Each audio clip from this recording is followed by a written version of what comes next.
Satyavedu Telugu Desam party senior నాయకులు, సత్యవేడు మండల మాజీ ఎంపీపీ గారు అయినటువంటి వి మస్తాన్ గారు మనతో ఉన్నారు.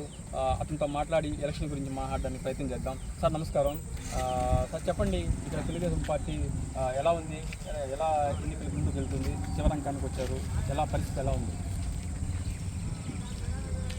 ఇప్పుడు ఇక్కడ సత్యవేడు కాన్స్టిట్యున్సీ కానీ అట్లనే ఆంధ్రప్రదేశ్ అంతా కూడా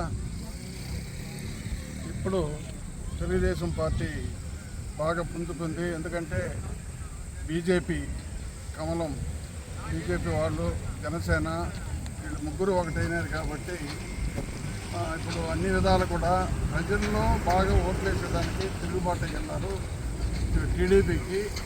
కాబట్టి ఇప్పుడు జరిగేటటువంటి పరిస్థితుల్లో బాగా తెలుగుదేశం ఉంది. ఎందుకంటే ప్రతి ఒక్కరూ విలేజ్లో అయితేమి, టౌన్షిప్లు అయితేమి, ఉద్యోగస్తులు అయితేమి అందరూ కూడా ఇప్పుడు దీన్ని ఉన్నటువంటి పరిపాలన ఏ విధంగా సాగింది, ఆ యొక్క దుర్మార్గ పరిపాలన ఉంటే మనం ఏమి చేయలేము. కాబట్టి ఇది అన్ని రకాలుగా కూడా అన్ని డిపార్ట్మెంట్లు అయితేమి అన్ని సబ్జెక్టుల్లో కూడా అంతా మోసాలు జరిగినాయి. కాబట్టి అందరూ కూడా కలమేలుకున్నారు. ప్రజలంతా కూడా ఏకమై ఈ యొక్క తెలుగుదేశాన్ని గెలిపించేదానికి పూనుకొని. చెప్పండి, యాక్చువల్గా వైసీపీ పార్టీ నాయకులు సంక్షేమ పథకాలు మమ్మల్ని గట్టెక్కిస్తాయి, మేము 100% మేము గెలుస్తాము, మేము ఇచ్చిన పథకాలు కానీ ఉచిత పథకాలు కానీ ఎవరు ఇవ్వలేదు, సో మమ్మల్ని ఖచ్చితంగా మేము గెలుస్తాము, తెలుగుదేశం ఘోరంగా ఓడిపోతుందని చెప్పేసి ఒక ప్రచారం చేస్తున్నారు. దీనిపైన మీరేమంటారు? ఎక్కడ కానీ వాళ్ళు ఎమ్మెల్యేలు కానీ ఎక్కడ కూడా వాళ్ళు డెవలప్ చేసినటువంటి పనిని ఎక్కడ కూడా సరే వాళ్ళు నిరూపించలేరు. వాళ్ళు ఈ 5 సంవత్సరాలు కూడా ఏ రోడ్డు కానీ, ఎక్కడ ప్రాజెక్టులు కానీ, ఏ కాలువలు కానీ, చిన్న కాలువలు కూడా చేసినట్టు వాళ్ళు కూడా చెప్పుకునే ఒక పరిస్థితి లేదు. వాళ్ళు చేసింటే చెప్పేదానికి చేయలేదు. కాబట్టి ఇక్కడ ఇప్పుడు మేము ఉన్నటువంటి పరిస్థితుల్లో ఆది మూలానికే ఆయనే ఎమ్మెల్యేగా ఉన్నాడు కాబట్టి ఇప్పుడు ఇవ్వడం కూడా జరిగినా కూడా మేము అందరూ కూడా ఆయన కూడా చెప్పడం ఏంటంటే ప్రభుత్వం సీఎం పేసీ నుంచే మాకు డబ్బులు కానీ ప్రెసిడెంట్లకు కానీ ఏమి వచ్చింది లేదు. కాబట్టి డెవలప్ చేయలేకుండా పోయినాము.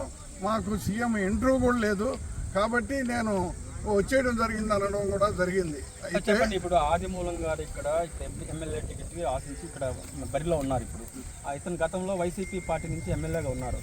అతను ఇప్పుడు తెలుగుదేశంలో పోటీ చేయడం వల్ల అతనికి ఇప్పుడు మీకు సంబంధించినంత వరకు తెలుగుదేశం పార్టీకి సంబంధించినంత వరకు ప్లస్ పాయింట్ ఉందా, మైనస్ పాయింట్ ఉందా, దీన్ని మీరు ఎలా ప్లస్గా ఊహించుకోబోతారు? ఇప్పుడు ప్రతి ఒక్క విలేజ్లో కూడా ఆయన అడగడం జరుగుతూ ఉంది. మీరే కదా ఎమ్మెల్యేగా ఉన్నారు, మీరే డెవలప్ చేసి ఉండొచ్చు కదంటే దానికి ఆ ఆన్సర్ చెప్తున్నాడు. ఏమని గవర్నమెంట్ ఏ యొక్క ఫండ్స్ ఇవ్వదానాల్లో నేను చేయలేకుండా పోయినాను అనేది చెప్తున్నాడు. అయితే ఇప్పుడు ఉన్నటువంటి తెలుగుదేశం గాల్లో ఆయనకి మైనస్ మొదటగా మామూలు కంటే కొద్దిగా మైనస్ వస్తుంది. ఆ మైనస్ను కూడా తోచుకొని ఆయన ఈ యొక్క తెలుగుదేశం ప్రజలు వేసేటటువంటి ఓట్లతో అవన్నీ కూడా తోసుకొని పోయి ఆయన గెలుస్తాడని. వైసీపీలో ఉన్నారు కదా, వైసీపీ పార్టీ ఉన్నారు కదా, ఆ ఓట్లు మీకు వచ్చేందుకు అవకాశం ఉందా? వైసీపీ నుంచి మాకేం రావండి, వైసీపీ నుంచి మనకు వచ్చేది కొన్ని ఉన్నాయి, వచ్చేటివి కూడా ఉన్నాయి. ఎందుకంటే అప్పటి పరిస్థితుల్లో ఇప్పుడు పరిస్థితుల్లో ప్రభుత్వం చేసినటువంటి పనుల వల్ల ఉన్న వాళ్ళు కూడా కొంతమంది చేస్తూ ఉన్నారు. సార్ ఒక మాట చెప్పండి, మీ ప్రధానంగా మీరు గెలవడానికి మీ ముందున్నటువంటి ముఖ్యమైన కారణం ఏంటి? డెవలప్మెంట్ చేయలేదు ఈ 5 సంవత్సరాలు. ఆ డెవలప్మెంట్ చేయలేదు ఈ 5 సంవత్సరాలు.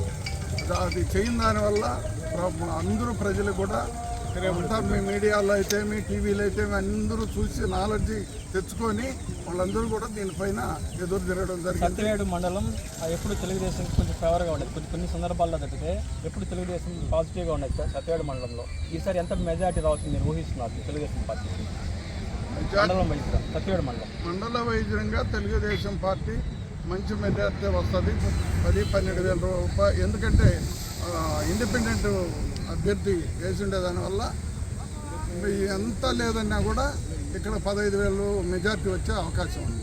ఇది చూశారు కదా, గత ప్రభుత్వం ఏదైతే వైసీపీ ప్రభుత్వంతో అభివృద్ధి ఏమాత్రం చేయలేదు, ఎన్ని ప్రజలు గ్రహించినారు. ఈ సత్యవేడు మండలం 10 నుంచి 15 వేల ఓట్ల మెజార్టీ వస్తుందని చెప్పేసి మస్తాన్ గారు చెప్తున్నారు. Thank you sir. Thank you.